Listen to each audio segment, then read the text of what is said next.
বন্ধুগণ, তুলতুলে অসংখ্য ছিদ্রযুক্ত চিতই পিঠা কে কে বানাতে চান, তাইলে চলে আসুন আমার রেসিপির সাথে। প্রথমে আমি আটাগুলো লবণ দিয়ে মিশিয়ে নিয়ে ফুটন্ত গরম পানি দিয়ে ঝাঁকানাকা ঝাঁকানাকা করে মেখে নিব। তারপরে এই যে পাতলা করে একটা গাঢ় ব্যাটার তৈরি করে নিব।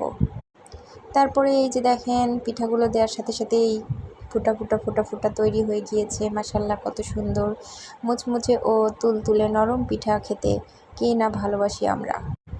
পাশেই রান্না করা ছিল গরুর গোশতের তরকারি। এই যে পিঠা দিয়ে গরুর গোশত খেতে কে কে ভালোবাসেন এখনই কমেন্টস করে জানান। দেখেন পিঠাগুলো কত সুন্দর হয়েছে, শুধুমাত্র হাত দিয়ে আটাটা মেখে নেওয়ার কারণে।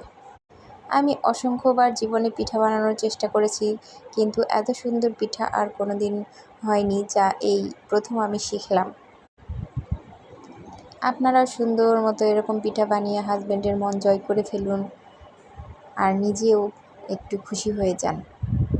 কে কে ভালোবাসেন চিতই পিঠা, গরুর গোশত, অবশ্যই কমেন্টস করে জানাবেন। ভালো থাকবেন সবাই। আল্লাহ হাফেজ।